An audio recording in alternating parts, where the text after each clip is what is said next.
आज सोचती हूँ ज़िंदगी कैसे कैसे रंग दिखाती है। मैंने अपना सारा बचपन अपने माता पिता को हवेली की गुलामी करते देखा, लेकिन कभी सोचा नहीं था कि एक वक्त ऐसा आएगा कि मैं उस हवेली की मालकिन बन जाऊंगी। मेरे बाबा चौधरी साहब के नौकर थे।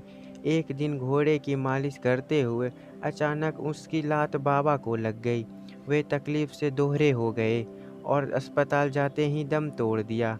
यह बहुत बड़ा हादसा था हमारे लिए। हम गरीबों की तो पूरी दुनिया ही बाबा थे। क्या बताऊं कितना दुख हुआ था मुझे। उस वक्त दिल चाहता था कि मैं भी उनके साथ मर जाऊं, लेकिन जीना मरना सब अपने हाथ में है। हमारी ना तो ज़मीन थी और ना ही कोई जमा पूंजी, और ना बाबा की नौकरी सरकारी थी कि पेंशन का सहारा होता। मकान भी चौधरी साहब का दिया हुआ था, जिसमें हम सर छुपाए हुए थे। अब इसके सिवा चारा ना था कि हम माँ बेटी चौधरी साहब की हवेली में चले जाएं और उनकी नौकरी करके रोटी खाएं। खैर हम फिर चौधरी साहब की हवेली में चले आए। माँ उनके घर का काम करती और मैं कमरे में बैठकर पढ़ाई करती। जिन दिनों बाबा की मृत्यु हुई उन दिनों मेरी उम्र 14 वर्ष थी। मालकिन बहुत से कपड़े मुझे ऐसे दे देती, बहुत ही नए और कीमती होते। मैं उनको काट कर अपने नाप सी लेती या कपड़े मुझ पर जचते थे। एक दिन माँ की तबीयत खराब हो गई। मैं माँ की जगह किचन में पहुंची, क्योंकि आज बहुत ज़्यादा खाना बनाने थे। चौधरी साहब का बेटा मयंक दूसरे शहर से आ रहा था। मालकिन ने बेटे की कमरा खोल दिया और मुझे काम समझा दिया। मैंने अच्छे से सफाई की और हर काम वैसे ही किया जैसे मालकिन ने मुझे समझाया था। आज उनके कुछ रिश्तेदार भी आए हुए थे, लेकिन मैं उनके सामने ना गई, बल्कि अपने काम में ही बिजी रही। दूसरी नौकरानी लड़की ने खाना लगाया और खाली बर्तन लाकर किचन में रख दिए, जो अब मुझे ही धोने थे। मैं बर्तन धो रही थी कि एक खूबसूरत नौजवान लड़का किचन में आया। उसने मुझे देखा तो चौंक गया, फिर जेब से 100 का नोट निकालकर मुझे दिया और मेरे बनाए खाने की तारीफ की। मैं बहुत खुश थी। काम खत्म करके माँ के पास आई। मैंने उनको बताया कि मयंक ने मुझे 100 इनाम में दिए हैं। माँ बोली, ख्याल रखना कहीं इस बात पर मालकिन नाराज ना हो जाए। बचपन में भी मयंक बहुत शरारती हुआ करता था। यह ना हो कि अब भी कोई शरारत कर रहा हो। एक दिन मैं किचन में काम कर रही थी कि मयंक पानी पीने के बहाने आ गया। मुझसे बातें करनी चाहिए। मैंने कहा कि आप मुझसे ज़्यादा देर बात मत करें, मेरी माँ खफा होंगी। तुम उनकी परवाह मत करो, मुझे तुम्हारी मर्जी चाहिए। मैं तुमसे शादी करना चाहता हूँ। यह ऐसी अनोखी बात उसने मुझसे कह दी थी कि मैं एक गहरी सांस ली। यह क्या कह रहे हो? अगर मालकिन ने सुन लिया तो खड़े खड़े हमको घर से बाहर निकाल देंगी। माँ ने कहा था कि यह लड़का बचपन में शरारती हुआ करता था, तो क्या अभी भी यह मुझ गरीब लड़की से कोई शरारत कर रहा है जो इनसे ऐसी बात कह दी? नौकरानी तो पाँव की जूती होती है।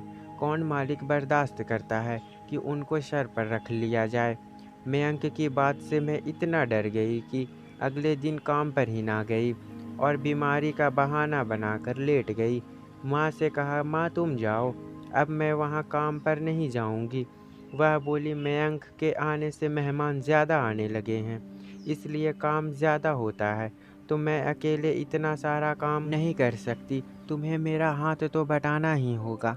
माँ आज तो चली ही जाओ आप, मेरी तबीयत तो ठीक होने दो।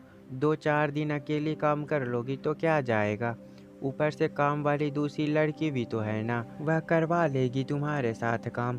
जब मैं 3-4 दिन हवेली ना गई, तुम मुझे पसंद नहीं करती क्या? मयंक साहब ऊपर वाले के लिए मुझे शर्मिंदा ना करें और मेरा ख्याल छोड़ दें। मेरा और मेरी माँ का कोई ठिकाना नहीं है। हमें इज्जत से यहाँ रहने दें। अगर मालकिन को पता चल गया तो हम गरीबों के लिए बहुत बुरा हो जाएगा। आप तो मजाक करके अलग हो जाएंगे, शामत तो हमारी आ जाएगी। क्या कहा मजाक? मैं तो मजाक नहीं कर रहा, मैं बिल्कुल सीरियस हूँ। मैं दुनिया की सैर की है, ज़माना देख कर आ रहा, सोच समझ कर फैसला किया है। मेरी नज़र में अमीरी गरीबी का कोई फ़र्क नहीं है। मैं इंसान के संस्कार को अहम समझता हूँ, दौलत को नहीं। मुझे लगा कि वह कोई दूसरी दुनिया से आया है और दूसरी दुनिया की ही बातें कर रहा है, या फिर मैं कोई सपना देख रही हूँ। मुझे गहरी सोच में डूबते देखकर वह मुझसे बोला, क्या तुम किसी और से मोहब्बत करती हो? मैं हाथ जोड़कर कहा, मयंक साहब, ऊपर वाले के लिए ऐसा वैसा कुछ मत सोचिए। मेरा बस ख्याल छोड़ दीजिए। मैं अब कभी आपके घर की तरफ नहीं आऊँगी। ठीक है, उसने चलते चलते कहा। तो फिर मैं भी घर से चला जाऊँगा और फिर कभी वापस नहीं आऊँगा। कुछ दिन गुजरे तो माँ ने मुझसे कहा कि मुझे मालकिन ने काम के लिए बुलाया है। अगले हफ्ते उनके बड़े बेटी की शादी है। मैं तो जाना नहीं चाहती थी, लेकिन माँ के बार बार कहने और मजबूर करने पर मुझे जाना ही पड़ा। मयंक ने मुझे देखा, लेकिन उसने बात नहीं की। वह ज़्यादातर चुप रहता था और किसी से हंसकर बात भी नहीं कर रहा था। उसके रवैये से मुझे एहसास हुआ कि वह वाकई सीरियस है। उसने मेरे साथ दिल लगी नहीं की, क्योंकि दिल लगी के तरीके और तरह के होते हैं। अगर किसी का दिल किसी पर आ जाए तो यह कुछ ऐसी भी अजीब बात भी नहीं है। राजा भी तो अपनी दासियों से शादी कर लेते थे। इसमें ऐसी क्या अनहोनी थी? जिस दिन चौधरी का बड़ा बेटा दूल्हा बना, मेहंदी वाला दिन था। मालकिन ने मुझे बहुत अच्छा सूट दिया, जो मैंने उस मौके पर पहना। आंगन में सब लोग जमा थे, तो मैं किचन में कुछ लेने गई, तो वहाँ मयंक मौजूद था। वह रेफ्रिजरेटर से ठंडे पानी की बोतल निकाल रहा था। अचानक से मैं उसके सामने आई, तो वह मुझे बस देखता ही रह गया। शायद उसको यकीन नहीं आ रहा था कि यह मैं हूँ। सफ़ेद जोड़े में मुझे वह कोई राजकुमार लग रहा था। सोचने लगी, आखिर मैंने कौन सा जुल्म किया है जो मैं इतनी डर गई हूँ। तब मैंने फैसला कर लिया कि मैं इनसे अपनी दिल की बात कह दूँगी और किसी से नहीं डरूँगी। मेरे चेहरे के हाव भाव उसने मेरे दिल की बात जान ली। कहने लगा, आखिरी बार कह रहा हूँ, अगर मुझसे शादी मंजूर है तो हाँ कह दो, वरना मैं अगले हफ्ते इंग्लैंड रवाना हो जाऊँगा। फिर यहाँ कोई मेरी सूरत न देख सकेगा। उसकी इस धमकी ने मेरे दिल पर बिजली गिरा दी और हिम्मत करके मैंने कह दिया कि अगर आप अपनी माँ को मना सकते हैं तो फिर मुझे भी मंजूर है। वह खुश हो गया और कहने लगा, बड़े भाई की शादी के बाद अपनी माँ से बात करूँगा। उनके बड़े भाई की शादी हो गई। दुल्हन भी ज़मींदार घराने की खूबसूरत नाजुक सी लड़की थी। मैं उसको भाभी कहती थी। एक दिन भाभी की माँ के साथ एक औरत आई। यह उनके मैनेजर की पत्नी थी, जो उनकी ज़मीन संभालता था। उसका बेटा शहर में नौकरी करता था। उस औरत ने भाभी से मेरे बारे में पूछा, तो उन्होंने बताया कि ससुर जी के पुराने मुंशी की बेटी है, उनकी मृत्यु हो गई है। यह माँ बेटी हमारे पास ही रहती है। उस औरत ने मुझे पसंद कर लिया और माँ से मेरा रिश्ता मांगा। मेरी माँ तो बहुत ही खुश हो गई। वह जल्द से जल्द मेरी शादी करना चाहती थी, लेकिन मैंने शादी से मना कर दिया। माँ ने मुझसे शादी ना करने की वजह पूछी, तो मैंने उन्हें बता दिया कि मयंक मुझसे शादी करना चाहता है। यह सुनकर माँ के तो होश ही गुम हो गए। मयंक और मेरा रिश्ता, यह कैसे हो सकता है? कहीं पागल तो नहीं हो गई है तू? माँ, अगर तुम्हें यकीन नहीं आ रहा तो तुम उन्हीं से पूछ लो। माँ ने मौका पाकर मयंक से बात की। उसने जवाब दिया कि यह सच है, मैं आपकी बेटी से शादी करूंगा। आप कहीं और रिश्ता मत करना। मैं आजकल मैं अपने मम्मी पापा से बात कर लूँगा और उनको मना लूँगा। मयंक ने अपने माँ बाप से बात की। चौधरी साहब तो सोच में पड़ गए, लेकिन मालकिन बहुत गुस्से में थी। वह मुझे ही कसूरवार ठहरा रही थी। तब मैंने और मेरी माँ ने उन्हें यकीन दिलाया कि इसमें हमारी कोई कसूर नहीं है। आप अपने बेटे से पूछ लें। मेरी खुशकिस्मत थी कि मयंक ने चौधरी साहब को मना लिया। वह अपने बेटी की खुशी पूरी करने के लिए तैयार हो गए। मालकिन कुछ ना कर सकी, क्योंकि इस घर की यही रीत है कि रिश्ते नातों में मर्दों की चलती थी। मालकिन ने अपने बेटे को ना जाने क्या भला बुरा कहा कि वह घर ही छोड़कर चला गया। अब वह पछताई और गुस्सा हम लोगों पर निकाला। उन्होंने हमें क्वार्टर खाली करने को कहा। तब माँ ने अपनी ट्रंक उठाई और उस वक्त चौधरी साहब भी घर पे नहीं थे। हम उनकी हवेली छोड़कर करीबी गांव माँ के एक रिश्तेदार के घर आ गए। यह माँ के मामू के बेटे का घर था। उस वक्त तो उन्होंने हमारा आना खुशी से कबूल किया, लेकिन हमें पता था कि हमारा कुछ ही दिन का बसेरा है। इधर चौधरी साहब बेटे की तलाश में मयंक के एक दोस्त के घर पहुँचे। बाप उसको समझाकर घर ले आया और मालकिन को समझाया कि अपने बेटे की खुशी में रुकावट मत बनो। यह जवान लड़का है, एक बार बाहर मुल्क निकल गया तो फिर मुंह देखने के लिए तरस जाओगी। हमारे कौन से इतने बच्चे हैं, 2 ही तो बेटे हैं।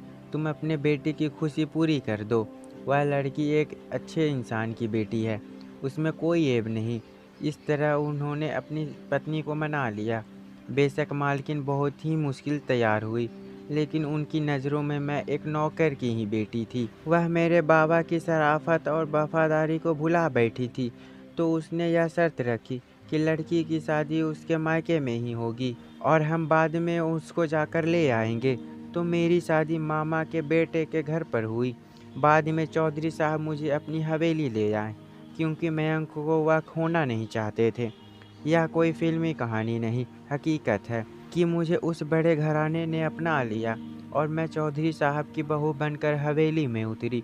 हवेली की औरतों का बर्ताव शुरू में मेरे साथ अच्छा नहीं था। मुंह से तो कुछ नहीं कहती, लेकिन दिल में उनके निंदा भरी हुई थी। यह सब देखकर मुझे बहुत दुख होता था। तब मयंक कहते, तुम इन सब की परवाह मत करो, इन पर ध्यान मत दो। मैं तुम्हें पढ़ाना चाहता हूँ, तुम अपना सारा पढ़ाई ध्यान में लगाओ। मैट्रिक कर लो तो मैं तुम्हें अपने साथ इंग्लैंड ले जाऊंगा। उन्होंने मेरे लिए टीचर का इंतज़ाम घर पर ही कर दिया था और बाहर जाने की नौबत ही ना आई। मेरे ससुर बीमार पड़ गए तो मैं एक बेटी की तरह उनकी सेवा की। जब सास ने यह देखा तब उनका दिल नरम हुआ, क्योंकि उनकी अपनी कोई बेटी नहीं थी और आगे उन्हें भी बुढ़ापा देखना था। मेरे ससुर साहब की एक दिन मृत्यु हो गई। आधी जायदाद धन दौलत के मालिक मयंक हो गए। उन्होंने अपनी अलग कोठी बनवा ली और हम वहाँ रहने लगे। वक्त गुजरता गया, मेरे 3 बच्चे हो गए हैं। अब इन बच्चों की वजह से मैं सास की मोहब्बत की हकदार बन गई। हम गर्मियों की छुट्टियां में शहर से आकर उनके गांव में गुजारते। बेशक मेरी सास मुझसे प्यार नहीं करती थी, लेकिन वह अपने पोते पोतियों से बहुत प्यार करती थी। मैं जब भी हवेली आती थी, उनके हवेली में डर डर के कदम रखती थी। लेकिन जब वह एक दिन बहुत बीमार हो गईं, तब उन्होंने मुझे कहा, बेटी अब तुम यहाँ मेरे पास रहो, मुझे तुम्हारी ज़रूरत है। उन दिनों उनकी मेरी बहुत ज़रूरत थी। उनका ख्याल रखती, उनकी सेवा करती। उनका दिल का अटैक हुआ था, मैंने दिन रात एक कर दी। हर पल उनकी सेवा में हाजिर रहती। फिर भी उनकी मृत्यु हो गई और उनकी मृत्यु के बाद हवेली में मुझे भी उतना ही हक मिला जितना मेरी जेठानी को मिल रहा था। मैं मयंक की हिम्मत की दाद देती हूँ। उन्होंने हिम्मत की, वरना मैं कहाँ हवेली की मालकिन बनने का ख्वाब देख सकती थी। इंसान की कदर होनी चाहिए, रुपए पैसे की नहीं। मयंक ने मुझे इज्जत दी थी और मैंने खूब उनके माता पिता की सेवा करके उनका दिल जीता। आज मेरे पास सब कुछ है। बस इस बात की इच्छा है कि ऊपर वाले मेरी औलाद को भी कामयाब करे और वह अपने पिता मयंक की ही तरह हो, जो इंसान की कदर करना जाने, रुपए पैसे के चक्कर में फंसकर ज़िंदगी के रंगीनियों में उलझ न जाए। तो दोस्तों, आपका क्या कहना है इस कहानी के बारे में? कमेंट करके हमें ज़रूर बताएं। उम्मीद करता हूँ आपको पसंद आई होगी। वीडियो को लाइक कर दीजिए और इसी तरह की कहानी देखने के लिए हमारे चैनल को सब्सक्राइब कर लीजिए और साथ में घंटी को ऑल पर कर लीजिए, ताकि आने वाली वीडियो आपको तुरंत मिले। मुझे दीजिए अगली वीडियो तक इजाज़त। तब तक के लिए धन्यवाद।